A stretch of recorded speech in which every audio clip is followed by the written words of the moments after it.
What's the Danish word for that? Kunstag. Yeah. Okay. And we've got this boss here. Now, when you see reenactment, then that's what I used to do for ages.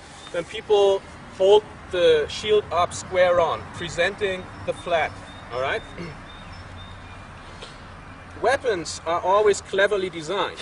If I see this, it doesn't look that clever, really, does it? I mean, if that was the use of a shield to simply ward off blows or thrusts or strikes, then you would come up with a different design.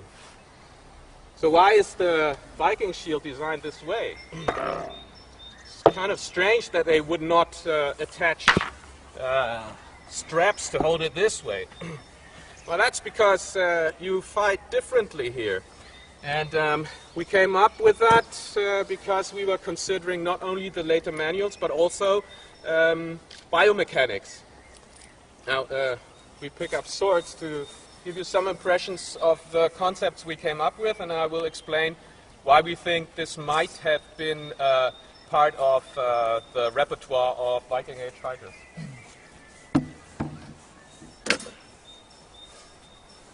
So, this is what you usually see, people standing like this. Now, what your face, right? I'm going to do this. This is how people, no, stand square on. This is how people usually stand in reenactment. Now, if we use what I've just showed, that the edge is stronger than the flat, if we use that on a shield, we could actually try to attack not with a sword, but with a shield, like so, which at the same instant leaves us a gap here. Now that looks more clever. And in fact, this is a technique that is shown in one of the later treatises. It's it's in one of Hans Talhofer's treatises on fighting with a dueling shield, the judicial shields. I don't know if you have any idea how they look. They look pretty much like a huge, like a spear about that high, with an oval. With an oval flat to it. They were extremely heavy. They could only rotate around these axes. But he does make use of the principle of using the flat against the edge against the flat. So a fighter who knows that concept would never stand like that, because, of course, you just can stand on the other side. Not only does that turn his shield and create an opening, see that? It also blocks him here. All that he can do is slide down there. Now, of course his sword may come down and possibly touch me, but it doesn't do much harm. If you do test cutting, you will see this is of little interest, particularly if it's only hacking. Swords only work if they cut, yeah? And the cut is pressing and drawing, or pressing and pushing. All of you know that when you're eating a steak and you just simply press down the knife on the steak, yeah, you won't get satiated. You have to pull and to push. So it's a cutting implement, and the same holds true for the sword. Now, back to this very situation. So let's just assume, for some reason in a fight, I managed to pin him like this. Yeah, I pushed my shield into his armpit, thereby completely controlling his sword, while I could either chop off his head, his leg, and thrust him through the torso. Now look where the sword is going down. It's coming down on the boss. Yeah. Yeah? Maybe. Yeah. Maybe if I retire. But I was thinking, if I wanted to prevent this from happening, okay, I could improve the boss. Now that's a more elaborate boss. Okay. So if I get into a situation where the flat of a sword slides down, let's present it to those people as well. If you can just attack my armpit. Particularly if these shields were a lot bigger. These are what, 80 centimeters? Yeah. Well, how big are the largest shields found in the Iron Age? 105. 105. That adds quite a lot of reach.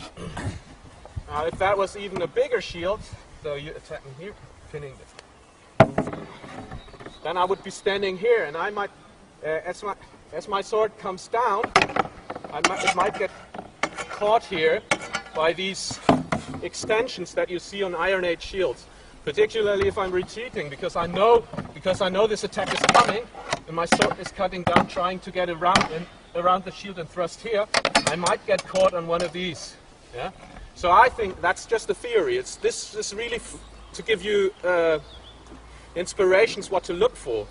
I mean, particularly this trumpet shape that you see on Iron Age boss extensions makes a lot more sense if it was developed for something to catch a blade sliding down the shield than the spikes. And the spikes were replaced by the trumpet shape. And really, there's some literature saying that these spikes and the trumpet-shaped extensions, they're probably weapons. Now, if that was a weapon, how close would Mikkel have to come to me in order to hit me with that weapon? Yeah? It just doesn't work. I've got all the reach I need with a shield and with a sword. It's a stupid idea. This is punching distance. I don't even need a shield to prevent him from hitting me with the boss, because if he comes there, I just simply turn his shield. Just simply use leverage. So we know these extensions on Iron Age bosses can't be weapons. Whether my idea is correct, I don't know, but I think it's a more clever and more educated guess. All right, now, so what would it have looked like if they fought? Oh, another thing which is really important. All these techniques that we're showing, like if he pins my shield, see his edge goes on the flat. He's got instant control. All these only work if the shield has a minimum diameter of 80 centimeters. If his shield was any smaller, I could easily cut over here. Just push further and up. Yeah, like so. I would be able to cut over here if the shield was any smaller. So if with shields which are smaller than 80 centimeters, like the Viking shield, which has been found 2 years ago here in Denmark, these techniques wouldn't work. So there's a biomechanical optimum for the round shield being used with the edge to fight with, that ranges, depending on the size of the fighter, between 80 and I'd say maybe 110 centimeters. Anything else is either too big and too heavy or too small to use these techniques. Okay, so, but then again, why would I not strap my shield to the forearm? Because it's actually, after a while, this gets really heavy. They must have had really good shoulder muscle. Actually, you grow them pretty quickly if you do that training. But still, it would be helpful to have a strap here to distribute the weight on my arm. Now, if somebody knows how to use a shield like Mikkel does, it's pointless to attack this side, because he just simply puts it forward. If I want to hit his head, just retreat and just ward off. Attacking on that side is pointless. That's what the shield is for. Yeah? So, if you go to this side. So here's another clue that we get from Talhofer. As I said, we make use of this rotating door principle. Yeah? It seems to be a disadvantage, but actually it is not. Because if I attack him this way, I can actually strike to his weapon side, hitting his hand or thrusting to the face. Meanwhile, warding off the main weapon. That's the main weapon. Yeah? Because what he wants to do is he wants to attack my flat to turn my shield and thrust me, right? So as he does this, I let him come and strike to this side. I just pick up that pressure and strike at him. Yeah, if his blow is already coming in, I just simply thrust at him, warding off the weapon here. Okay, this is biomechanically so much stronger. He's just striking into the strength of my blades. I can still thrust at him even if he presses hard, because there I'm using leverage. So these are biomechanical principles and knowledge from the treatises that we use to reconstruct how these were used. All right, let's see if this would work out. We just try to do a little flow drill just to show you what constantly strive to do when you fight with this kind of weapon set. You try to put pressure and put pressure on his shield with your shield to find an opening. That's opening is the part that we strike to. Yeah? Self-explaining, isn't it? And I've got this axis that works for me. Yeah? And of course I also have the arm axis. So I can use this as well. Why would anyone use a position like that? Well, let's just assume he attacked my flat, turns, or I attack his flat, turn his shield and press it into the armpit. And now as he strikes, I feel the strike coming, and I go to this side. Yeah? He's completely sealed off, and I even stepped on his foot.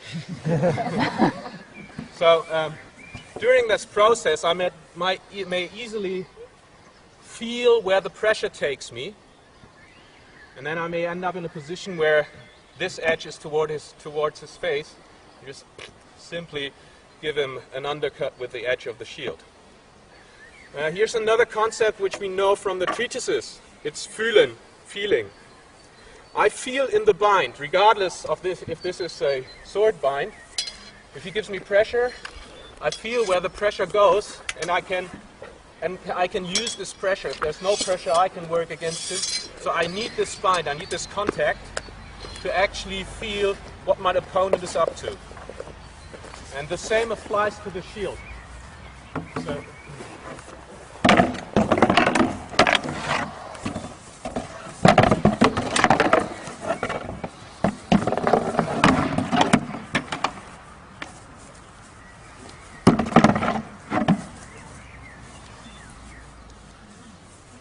okay, some more.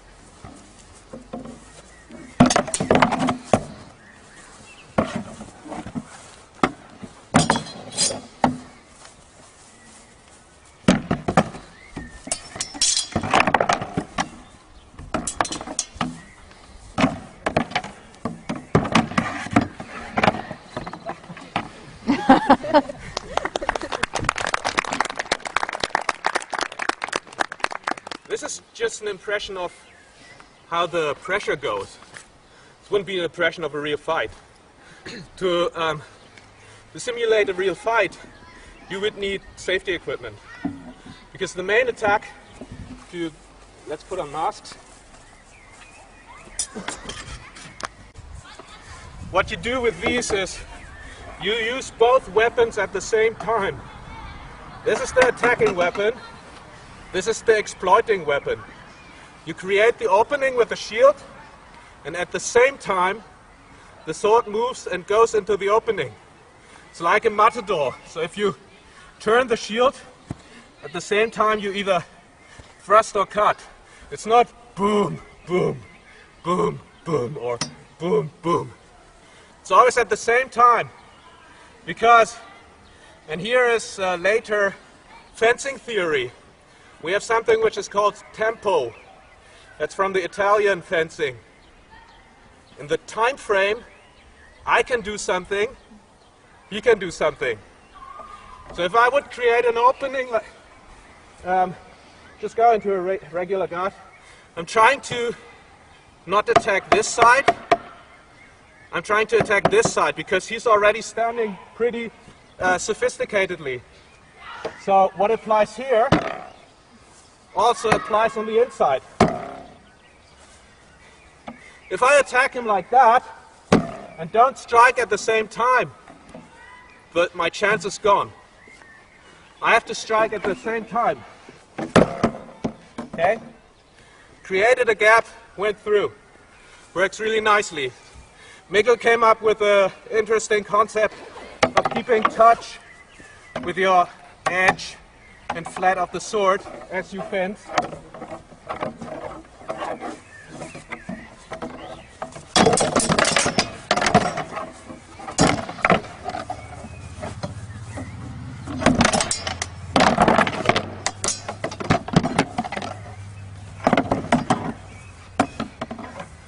Okay, thank you.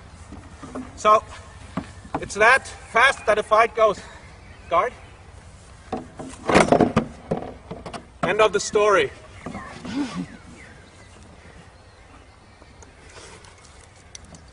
So you see, as soon as you start experimenting with some martial background knowledge, using the later treatises, and having a look at the actual weapons, that tells you a lot, because what are the differences between this sword and that sword? Now this is quite a nice blunt replica of a Viking sword, except anybody knows what is inauthentic about the proportions? The handle was too long. Exactly. I had it made longer in order to use gloves. I mean padded gloves like those over there.